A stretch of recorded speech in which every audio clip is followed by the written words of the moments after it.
धन्यवाद साथियों। बार बार हम पिछले कुछ दिनों से कांग्रेस की वक्तव्यों में एक बात सुनते हैं, वसुधैव कुटुंबकम। खरगे साहब ने अपने वक्तव्य में, श्रीमती सोनिया गांधी ने अपने आर्टिकल में वसुधैव कुटुंबकम का जिक्र किया। अतिथि देवो भव भी एक हमारी एक बहुत पुरानी पहचान है, उस पर मैं आता हूं। यह दोनों वाक्य, ये दोनों जो हमारी पहचान के वाक्य हैं, इनको प्रधानमंत्री भी दुनिया भर में अपने अलग अलग दौरों में जरूर दोहराते हैं, लेकिन हमारी प्रधानमंत्री की जो कार्यशैली है, जो विदेश नीति है, उसमें इन दोनों कथनों का इतना भी अंश नहीं दिखाई देता। एक और कहावत है संस्कृत में, मौनम स्वीकृति लक्षणम, कि आपका जो मौन है उसमें आपकी स्वीकृति परिलक्षित होती है, आपकी स्वीकृति सुनाई देती। जो मौन में सुनाई देता है वो शब्दों में भी नहीं सुनाई दे सकता। प्रधानमंत्री के मौन में बहुत कुछ सुनाई दे रहा है और वो सुनकर पूरा विश्व हैरान है। एक आपराधिक चुप्पी है, मेरी आपराधिक चुप्पी हो, आपकी आपराधिक चुप्पी हो, यह हमारा व्यक्तिगत मामला होता है। लेकिन अगर देश के प्रधानमंत्री की आपराधिक चुप्पी हो तो वो व्यक्तिगत विषय नहीं रह जाता, वो पूरे देश पर, पूरे विरासत पर एक बदनुमा दाग बनकर दिखने लग जाता है और आंखों को बहुत भद्दा दिखता है। वो ऐसा दाग है जिसको हटाया भी नहीं जा सकता। प्रधानमंत्री की एक आपराधिक चुप्पी है जो बदनुमा दाग पूरे देश पर, पूरे देश के नाम पर बनकर सामने, उभर कर सामने आ रहा। अब आप कहेंगे कि मैं ये भूमिका क्यों बना रहा हूं, किस लिए बना रहा हूं, तो पोस्टर तो आपके सामने है ही।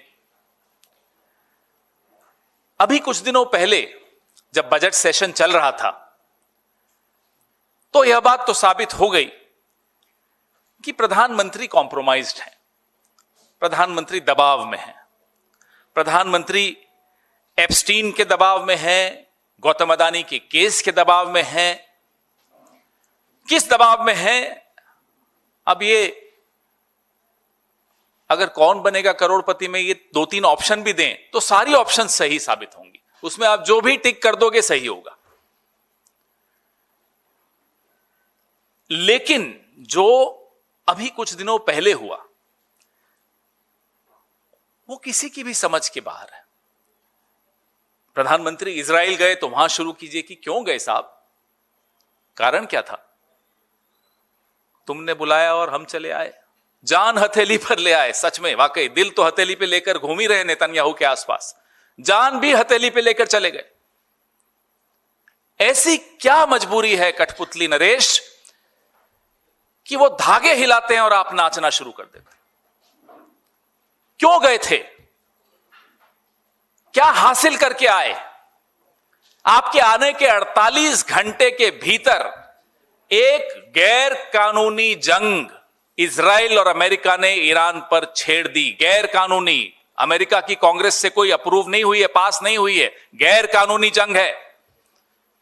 एक गैर कानूनी जंग आपके हिंदुस्तान लौटने के 48 घंटे में हो गई और एक राष्ट्राध्यक्ष जो कि शिया के धर्मगुरु भी हैं, आयतुल्लाह खamenei साहब, उनकी हत्या भी हो गई। ये सब आपके इजराइल से भारत लौटने के 48 घंटे में हुआ।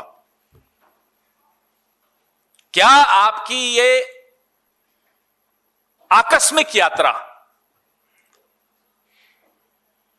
इस पूरे घटनाक्रम को लेजिटिमाइज करने के लिए थी, एक कानूनी जामा पहनाने के लिए थी, एक लोगों को कुछ और दिखाना था और अंदर कुछ और तैयारी चल रही थी इजराइल और अमेरिका की, और आप उसमें कठपुतली बन गए, सामने आ गए साहब, हाँ सब कुछ ठीक है, सब चंगा। ये भारत का कद है आज की तारीख में कि आपको कोई भी कठपुतली की तरह इस्तेमाल कर लेता है और आप इस्तेमाल हो जाते हो। और भारत का प्रधानमंत्री सिर्फ भारत का प्रधानमंत्री एक अकेला नरेंद्र मोदी नहीं है, पूरे भारत का प्रतिनिधित्व करता है। ये भारत की औकात बना दी, ये भारत की हैसियत बना दी प्रधानमंत्री नरेंद्र मोदी ने। नकली मेडल, एक ऐसा मेडल जो कभी था ही नहीं इजराइल में, यूनिकॉर्न पहना दिया, खुश हो गए साहब, इतलाते इतराते मेडल पहन के घूम रहे हैं। आज इजराइल की वो स्थिति है कि जो ग्लोबल साउथ है वो इजराइल से दूर दिखना चाहता है, इजराइल के पास नहीं दिखना चाहता। All the countries in the global south are trying to steer clear of the genocidal regime of Netanyahu. But the Prime Minister went happily there. याद करिए एप्स्टीन फाइल्स में क्या था, song and dance, sang and danced। 28 फरवरी को Iran पर ये हमले हुए। ये हमले तब हुए जब नेगोशिएशंस अभी जो चल रही थी ईरान और अमेरिका की, वो कंक्लूड नहीं हुई थी, खत्म नहीं हुई थी, कोई युद्ध की घोषणा नहीं, औपचारिक घोषणा नहीं हुई थी। और बार बार ये कंफर्मेशंस आ रही थी कि अमेरिका को ईरान से कोई खतरा नहीं है। इसलिए मैं दोहरा रहा हूं कि कांग्रेस से पास हुआ, अमेरिकी कांग्रेस से पास हुआ युद्ध नहीं है, गैर कानूनी युद्ध है। लेकिन भारत में इतना नैतिक बल नहीं था कि इसकी निंदा कर सके। एक शब्द नहीं निकला। सहमा हुआ प्रधानमंत्री, डरा हुआ प्रधानमंत्री, एक शब्द नहीं निंदा का निकाल सकता। और कभी भारत नैतिक नेतृत्व देता था पूरे विश्व को, आज से 15 साल पहले, 10-12 साल पहले यह हालत है।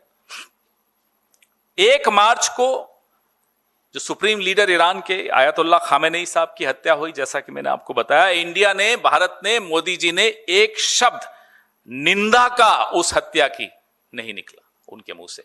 ये कौन सा नया भवन इन्होंने सेवा तीर्थ या जो भी बनाया है, सेवा तीर्थ से ईरान की जो एम्बेसी है, मुझे लगता है 1-2 किलोमीटर होगी। कंडोलेंस बुक खुली हुई है, नहीं जाएंगे प्रधानमंत्री। क्यों? अनुमति जब मिलेगी तब हिलेंगे। अनुमति कहां से? Gang of Epstein. एप्स्टीन के गैंग्स कंट्रोल कर रहे हैं आज प्रधानमंत्री को। उनकी अनुमति के बगैर न शोक प्रस्ताव हो सकता है प्रधानमंत्री की तरफ से, न निंदा प्रस्ताव आ सकता है प्रधानमंत्री की तरफ से। अफसोस कि मेरे देश का प्रधानमंत्री गैंग्स ऑफ एप्स्टीन के कब्जे में है। नहीं जाएंगे, लिख लीजिए आप। लेकिन इसके अलग अलग पहलू हैं। एक तो पहलू जो मैंने आपको अभी बताया मानवीय है, दूसरा ऐतिहासिक है, सांस्कृतिक है। हमारे जो रिश्ते रहे हैं ईरान के साथ, हजारों साल के रिश्ते रहे हैं। प्रधानमंत्री खुद कहते हैं कि जो हमारा रिश्ते ईरान से इतिहास से भी पुराने हैं, ये प्रधानमंत्री का कथन है। तो ऐतिहासिक पहलू भी है, मानवीय पहलू तो है ही। संकट की घड़ी में आप मानवीय पहलू भूल जाओ, आप ऐतिहासिक पहलू भूल जाओ, आप कठपुतली बने घूमते रहो, नाचते रहो, फिरते रहो, अचानक इजराइल पहुंच जाओ, नकली मेडल पहन लो। लेकिन एक आर्थिक पहलू भी है। आर्थिक पहलू ऐसा जो मेरे और आपके घर के किचन तक आता है। वो इस वॉर, इस गैर कानूनी युद्ध का आर्थिक पहलू एक एक भारतवासी को झेलना पड़ेगा। मैं आंकड़ों के साथ मैं आपको बताता हूं कि व्यापारिक पहलू क्या है और क्या नुकसान हमें इसका होने वाला है। आप आइए, जो स्ट्रेट ऑफ हॉर्मुज है, जिसको ईरान ने अभी बंद कर रखा है।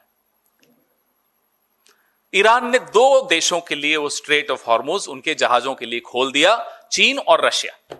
भारत का नाम उस लिस्ट में आपने अगर उम्मीद की हो तो गलत उम्मीद की थी, नहीं है। क्यों नहीं है वो आपको मैं बता ही चुका हूं। प्रधानमंत्री की आपराधिक चुप्पी, प्रधानमंत्री का गैंग्स ऑफ एप्स्टीन द्वारा जो कंट्रोल है प्रधानमंत्री के ऊपर, प्रधानमंत्री के मुंह से एक निंदा नहीं निकले, प्रधानमंत्री के मुंह से एक शोक का शब्द नहीं निकले। ये कारण है कि स्ट्रेट ऑफ हॉर्मुज जो चीन और रूस के जहाजों के लिए खोल दिया, ईरान ने भारत के जहाजों के लिए बंद है। और आज जब मैं आपसे बात कर रहा हूं, 10,000 करोड़ का भारत का सामान, 38 जहाज और 1100 सेलर्स अटके हुए हैं। पॉइंट नंबर 1 मैं फिर रिपीट करता हूं, shipping assets worth 10,000 crore rupees, 38 ships and 1,100 sailors are stuck. Bharat की जो Indian national ship owners association है, उसने भारत सरकार से आग्रह किया है, गुजारिश की है कि साहब मदद कीजिए। भारत सरकार मदद करने की स्थिति में नहीं है, क्योंकि ईरान के साथ भारत सरकार ने अपने तमाम, as they say in English, bridges have been burnt, सारे पुल तोड़ दिए हैं ईरान के साथ। अब आप किस मुंह से उनको कहे कि साहब हमारे ये 1100 सेलर्स, हमारा 10,000 करोड़ का सामान, हमारी 38 जहाज आने दीजिए? नहीं कह सकते आप। Look at the planning, look at the lack of planning, look at the lack of strategy. क्या नरेंद्र मोदी को इजराइल जाने से पहले नहीं मालूम था ये होने वाला है? क्या नरेंद्र मोदी को ट्रेड डील साइन करने से पहले, रूस से तेल मना कर लेने से पहले, ईरान से तेल लेने के लिए मना करने से पहले नहीं मालूम था ये सब होने वाला है? क्या खाक इंटेलिजेंस मिलती है उनको? अब अगर आप इंटेलिजेंस 2014 से लेकर अब तक पूरे विदेश मंत्रालय के अमले को दरकिनार करके हरदीप पुरी, एप्स्टीन और अनिल अंबानी के ऊपर निर्भर करोगे तो यही होगा जो हो रहा है। अब मैं आपको बताऊं कि पिछले 5 साल में भारत सरकार जो क्रूड ऑयल लेता है उसका आधा, लगभग आधा, और जो एलएनजी लेता है उसका भी आधा, और जो एलपीजी, जो हमारे घर में गैस होती है, 85% उस एलपीजी का इस स्ट्रेट ऑफ हॉर्मुज से निकलकर आया, जो आज बंद है भारत के लिए। नुकसान जो होने वाला है हमारे आपके घरों में, हमारे आपकी जेब को, ये नुकसान होने वाला है। जो हमारा हाई स्पीड डीजल है, जिसका 22% रोड ट्रांसपोर्ट पे जाता है, ट्रकों में और इन सब पे, 14% रेलवे उस पर निर्भर करता है, माइनिंग और क्वायरिंग पे 13% निर्भर करता है, मैन्युफैक्चरिंग 12% इस डीजल पे निर्भर करता है, shipping 7%, agriculture and food processing 4%, power generation 4% और मिसलेनियस 26%। इन सेक्टर्स, इन क्षेत्रों का क्या होगा, ये जवाब कौन देगा? एप्स्टीन देगा, हरदीप पुरी देगा, अनिल अंबानी देगा? कौन देगा? क्योंकि नीतियां तो यही लोग बनाते हैं। किस देश से रिश्ता रखना है, किससे नहीं रखना, ये तो मोदी के हाथ में ही नहीं है, क्योंकि मोदी की जो डोर है वो किन्हीं और हाथों में है, गैंग्स ऑफ एप्स्टीन के हाथों में है। गुजरात गैस ने अभी एक निर्णय लिया कि जितने उनकी गैस सप्लाई की एग्रीमेंट्स है इंडस्ट्रियल यूजर्स के साथ, उनको रेस्ट्रिक्ट कर दिया गया, उनको सीमित कर दिया गया, क्योंकि संकट की घड़ी है। अब 32% जो गैस, उस पे निर्भरता फर्टिलाइजर्स की है, 32%। सिटी गैस डिस्ट्रीब्यूशन, जो हमारे यहां कुछ जगह पीएनजी, ये सीएनजी है, जो पाइप्ड गैस है, वो है 19%। पावर 12%, रिफाइनरी 8%, पेट्रोकेमिकल्स 4%, और बाकी जो है ceramic, chemical, glass, metal, small customer है, वो 25%। ये हालत हो गई कि अब फर्टिलाइजर मैन्युफैक्चरर्स ने ऑलरेडी अपना आउटपुट कट करने का निर्णय लिया, क्योंकि कतर में जो लिक्विड एलएनजी की सप्लाई आती है वो सस्पेंड हो चुकी। तो मिडिल ईस्ट में जो गैर कानूनी युद्ध हो रहा है, उसका मेरे और आपके किचन पर जो प्रभाव पड़ रहा है वो सुन लीजिए। आज राहुल जी ने एक ट्वीट किया, आपने देखा होगा। वही चिंता जाहिर है जो चिंता इस देश के प्रधानमंत्री को तब होनी चाहिए थी जब उनके मुंह पे एप्स्टीन का टेप लगा हुआ था। अरे कोई जादू टोना करो, कुछ टोटका करो, इस व्यक्ति के सर पे एप्स्टीन का डर तो हटाओ। ये एप्स्टीन का डर हम सबके लिए भारी पड़ रहा है। 60% एलएनजी यूरिया मैन्युफैक्चरिंग के लिए हम कतर से इंपोर्ट करते हैं। अब वो कहां से आएगा? हमारी लॉन्ग टर्म अग्रीमेंट्स हैं कतर के साथ, लेकिन आ ही नहीं पाएगा। अब जो इफको है, उन्होंने अपने यूरिया प्लांट्स में ऑलरेडी रिडक्शंस कर दिए, कमी कर दी कि नहीं अब नहीं निकाल पाएंगे, नहीं बना पाएंगे। 40% यूरिया और फॉस्फेटिक फर्टिलाइजर हम मिडिल ईस्ट से खरीदते हैं। बताइए साहब कहां से आएगा, कौन देगा? हरदीप पुरी लाएंगे? एप्स्टीन आइलैंड से आएगा? कहां से आएगा? जो रिसेशन आने वाला है उसकी आप कल्पना नहीं कर सकते। खाद्य सामग्री, तेल, इन सब की जो कीमतें बढ़ने वाली हैं उसकी हम और आप कल्पना नहीं कर सकते। और वो काम हमारा है भी नहीं। वो काम जिनका है वो सरकार में बैठे हैं, वो गैंग्स ऑफ एप्स्टीन के शिकार हैं। पेट्रोलियम मिनिस्टर पता नहीं कहां है, पुरानी मेल्स पढ़ रहे होंगे अपनी एप्स्टीन के साथ। पेट्रोलियम मिनिस्टर एप्स्टीन में बंधे हुए, फंसे हुए, उलझे हुए, कब तलवार गिर जाए मालूम नहीं। एग्रीकल्चर मिनिस्टर बेचारे अभी उस सदमे से ही नहीं निकले कि मैं मध्य प्रदेश का सीएम क्यों नहीं बना वापस, पार्टी का अध्यक्ष क्यों नहीं बना वापस। देखिए हालत क्या है हमारी कैबिनेट की। फॉरेन मिनिस्टर, अब लोग हंसते हैं उन पर, देश में भी और विदेश में भी, कि साहब आप जब एम्बेसडर थे अमेरिका के तब एप्स्टीन और हरदीप पुरी तय करते थे कि भारत की विदेश नीति क्या होनी चाहिए, आप हो कौन, ये पूछा जाता है अब उनसे। तो उनकी भी आपने हालत देख ही ली क्या कर दी। ये एक बहुत बार इस्तेमाल किया गया शेर है कि लम्हों ने खता की, सदियों ने सजा पाई। और वो खता एक आदमी ने की, नरेंद्र मोदी ने। और हम सब आज नहीं, आने वाली पीढ़ियां इसकी सजा पाएंगी। इस तरह की खता कर दी इन्होंने। अब हमारे प्रधानमंत्री जब वहां गए, मालूम था, हम तो यही मानेंगे उन्हें मालूम था कि आने वाले कुछ घंटों में वॉर होने वाला है, गैरकानूनी वॉर होने वाला है। चुप हैं। क्या गारंटी है कि ये गैंग्स ऑफ एप्स्टीन, किसी और देश, भारत भी उसमें शामिल हो सकता है? क्या गारंटी कि कल को ये हमारे साथ नहीं हो सकता? रूल बेस्ड ऑर्डर का महत्व यही है कि आज पड़ोसी के साथ हुआ, कल मेरे साथ हो सकता है। इसलिए एक रूल्स होने चाहिए, उन रूल्स पे देशों को चलना चाहिए। और रूल्स बेस्ड ऑर्डर का सबसे बड़ा हिमायती भारत रहा है, उसका ध्वजवाहक भारत रहा है। We have been the flag bearer of rules based order. और वो ध्वज नरेंद्र मोदी ने रौंद दिया, गिरा दिया।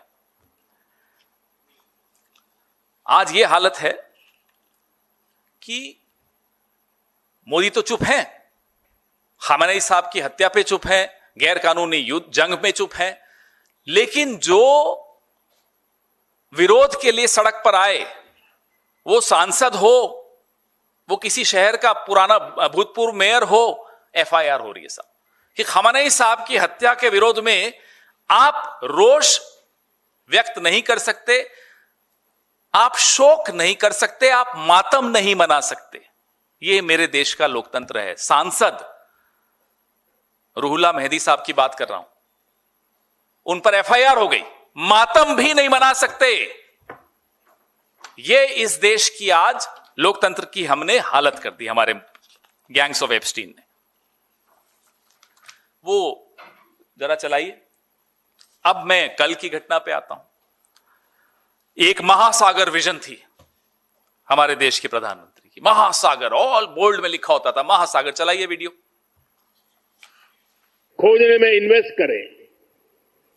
मुझे खुशी है कि आज भारत इस दिशा में लगातार कदम उठा रहा है।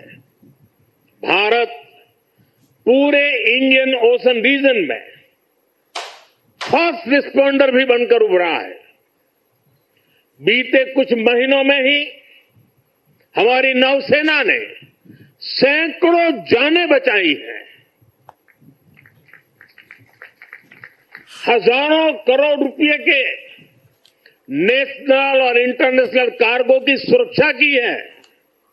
इससे दुनिया का भारत पर भरोसा बढ़ा है, आप सबके कारण बढ़ा है। और इसलिए मैं आज आप सबका भी अभिनंदन करता हूं। भारतीय नौसेना, कोस्ट गार्ड, उन पर यह लगातार भरोसा बढ़ता जा रहा है। आज आप ही देख रहे हैं, आसियान हो, ऑस्ट्रेलिया हो, गल्फ हो, अफ्रीका के देश हो, सबके साथ आज भारत का आर्थिक सहयोग लगातार मजबूत हो रहा है। अब वो संबंधों की इस मजबूती में चलने तो चल ठीक ठीक इंडियन ओशन रीजन में सुनिए, इंडियन ओशन भारत की रीजन, उपस्थिति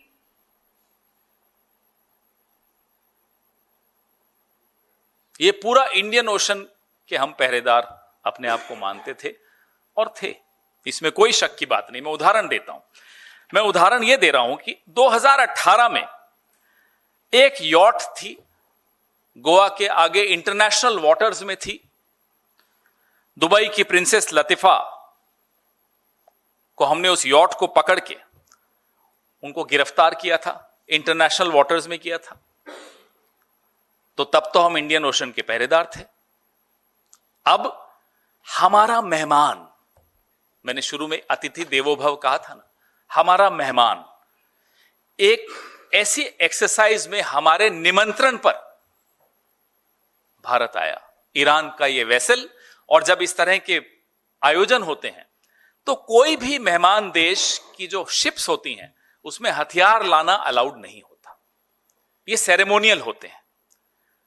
तो आपने किसी को बुलाया अपने घर, कहा निहत्थे होकर आना। उसके बाद कल हमारे देश की सीमा पर, श्रीलंका के और भारत के बीच में, ईरान का यह जहाज अमेरिका ने ध्वस्त कर दिया, नष्ट कर दिया, उस पर हमला बोल दिया, कई जानें चली गई। हमारा मेहमान था, हमारी इंडियन ओशन में था, जिसके बारे में प्रधानमंत्री जी देखिए क्या क्या ट्वीट करते थे। ये ट्वीट उन्हीं का है, इंडियन नेवी भारतीय महासागर की गार्जियन की तरह तैनात है, गार्जियन है। प्रिंसेस लतीफा के लिए तो गार्जियन थे भाई, उस वक्त तो हम इंडियन ओशन के गार्जियन थे। अपने मेजबान की एक परंपरा होती, हम मेजबान थे, अपने मेहमान की हम रक्षा नहीं कर पाए। और एक और महत्वपूर्ण तथ्य इसमें हम लोगों से छिपा रह गया, सोशल मीडिया पे आपने देखा होगा, अमेरिका ने इस आयोजन में आने से अंतिम क्षण में अपने जहाज नहीं भेजे, अपने अफसर जरूर आए। मेहमान निहत्था होकर आया, एक बड़ा देश अंतिम क्षण पे कहता है साहब मैं जहाज नहीं भेज रहा, मैं अपने अफसर भेज रहा हूं। अफसर आए और हमारे मेहमान को खत्म कर दिया। ये हमारा प्रभाव है, ये हमारी हैसियत है, ये हमारी औकात है। गैंग्स ऑफ एप्स्टीन, याद रखिएगा ये 3 शब्द, ये भूलिएगा मत। ये इनको बड़ा शौक है ना इस तरह की पिक्चरें बनाने का, बननी चाहिए एक पिक्चर। क्या भारत को यह जानकारी नहीं थी कि अमेरिका ऐसा करने वाला है? नहीं थी तो क्यों नहीं थी? और अगर थी तो आपने क्या कदम उठाए अपने मेहमान की रक्षा करने के लिए, आपके प्रभाव का इस्तेमाल करने के लिए? जो प्रभाव हमें लगता था है आपके पास, जो पहले तो था, पिछली सरकारों के पास था। प्रिंसेस लतीफा का उदाहरण देखें तो लगता है था। क्या कारण था कि आपको अगर जानकारी थी तब आपने उस जानकारी का इस्तेमाल नहीं किया? ये पूरे विश्व ने देखा कि हमारे इंडियन ओशन में ये हमारी हैसियत है। आज से कुछ 40 साल पहले क्या उदाहरण देता हूं, 1986 का, जब वॉइस ऑफ अमेरिका श्रीलंका में एक ट्रांसमीटर लगाना चाहता था। भारत की उस वक्त की कांग्रेस की सरकार थी, राजीव गांधी प्रधानमंत्री थे, नहीं होने दिया। अमेरिका को पीछे हटना पड़ा। एक ट्रांसमीटर वॉइस ऑफ अमेरिका का नहीं लगने दिया। यहां एक जहाज डुबो दिया, टॉर्पीडो कर दिया अमेरिका के सबमरीन ने। और जो ये इंडियन ओशन है, हमारे पास ना केवल वह टेक्नोलॉजी है, भारत के निगरानी क्षेत्र में रहता है। भारत निगरानी भी रखता है और अन्य देशों को सूचित भी करता है अगर कोई सूचना देनी होती है इस विषय में। हम तो सुनते थे कि ये भारत नया भारत है, घर में घुस के मारेगा। ये क्या हो रहा है साहब? ये क्या हो रहा है? हमारे घर में, घर के आंगन में घुसकर हमारे मेहमान को मार रहे हैं। ये क्या नया भारत लगा रखा है आपने? What kind of a new India is this? Where we cannot protect, in our front yard we cannot protect our guests. We cannot protect our economic interests. We cannot protect our historical ties with nations around us, with Iran. We cannot utter a word of condemnation. We cannot utter a word of sympathy. We cannot utter a word of condolence. What kind of a new India is this? अब लोग कहते हैं हमें कि साहब Indian ocean का मतलब थोड़ी कि इंडिया का है। अरे तो साहब ये सब क्या लगा रखा था आपने कि हम गार्जियन हैं, हम पहरेदार हैं, हम ये हैं, हम फलाना हैं। हम कुछ नहीं है। हम गैंग्स ऑफ एप्स्टीन का एक प्यादा हैं। और भारत एक ऐसे चेसबोर्ड का हिस्सा बन चुका है जिसमें हम सिर्फ एक प्यादा है, वजीर भी नहीं है। हम तो एक छोटे से सिपाही हैं। यह हालत कर दी इन गैंग्स ऑफ एप्स्टीन ने हमारी। मैं कुछ क्लिप ऐसी है जो नहीं चलाना चाहता। आज सुबह हम सबने देखी कि अमेरिका के एक टीवी पर भारत के लिए किस निम्न भाषा का इस्तेमाल किया गया। मैं नहीं चलाऊंगा, कांग्रेस के प्लेटफॉर्म पे भी नहीं, हम अपने हैंडल्स पे भी नहीं चलाएंगे, लेकिन आप वो खुद देख लीजिएगा। ऐसे शब्द भारत के लिए इतिहास में कभी इस्तेमाल नहीं हुए। मैं वो शब्द भी नहीं इस्तेमाल करूंगा। परसों अमेरिका के एक बहुत ही रिटायर्ड वेटरन ने टीवी पर बोला कि हम इंडियन पोर्ट्स का इस्तेमाल कर रहे हैं। कल पीआईबी ने उसका खंडन किया। खंडन से क्या काम चलेगा? आप क्या एक्शन ले रहे हो? क्या अमेरिका को तलब कर रहे हो? क्या उनको आप कुछ कम्युनिकेट कर रहे हो कि साहब इस तरह की बातें क्यों कर रहे हो? हम भारत के पोर्ट्स का इस्तेमाल नहीं हो रहा तो खुलकर बोलिए ना कि नहीं हो रहा। ये पीआईबी से एक छोटा सा खंडन निकालने से क्या हो जाएगा? सवाल तो पूछिए अमेरिका से कि साहब आपका इतना सीनियर ऑफिसर, जनरल लेवल का ऑफिसर अगर इस तरह की टिप्पणी कर रहा है तो क्यों कर रहा है? सुधार तो करवाइए, उनसे खंडन दिलवाइए ना। आपके खंडन से क्या हो रहा है? पीआईबी का खंडन आ रहा है साहब, रक्षा मंत्रालय कुछ नहीं बोल रहा, प्रधानमंत्री कार्यालय तो चुप ही बैठा है। तो जो संकट है वो आपके सामने है। आर्थिक संकट है, सामरिक संकट है। हमारी छवि के बारे में तो अब बोलना ही बंद कर दिया हमने। छवि की तो जो हालत कर दी है इन लोगों ने, वो आपके सामने है। जो हमें कहते हैं साहब कि हमारे हित में है इजराइल और अमेरिका का साथ देना। कई लोग आजकल ये नौसिखिए जो आजकल, क्योंकि ये भारतीय जनता पार्टी और आरएसएस के पास कोई इंटेलेक्चुअल सपोर्ट तो होता नहीं है, तो नौसिखियों का सहारा लेते हैं। अब वो नौसिखिए कहते हैं हमें कि साहब इजराइल और अमेरिका का साथ देना जरूरी, इसलिए हम चुप हैं। भाई हम तो नेटो का हिस्सा नहीं है। फ्रांस तो नेटो का हिस्सा है, स्पेन तो नेटो का हिस्सा है। उनका जो निर्भरता है, उनके जो पारस्परिक संबंध है अमेरिका से, हमसे कहीं ज्यादा हैं। उन्होंने तो रीढ़ की हड्डी दिखा दी अपनी। They have shown their spine. और हमारा एक विश्व चेला कहते हैं ना अपने आप को आजकल, क्या कहते हैं? अभी भी विश्वगुरु कहते हैं।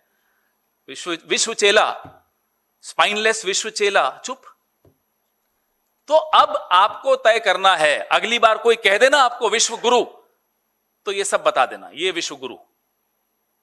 इसलिए जो तिनका तिनका करके जवाहरलाल नेहरू जी के वक्त से लेकर मनमोहन सिंह जी के वक्त तक अलग अलग पार्टियों की सरकारें आई, अलग अलग प्रधानमंत्री हुए, सबने तिनका तिनका जोड़ के एक छवि बनाई भारत की, एक रूल बेस्ड ऑर्डर बनाया।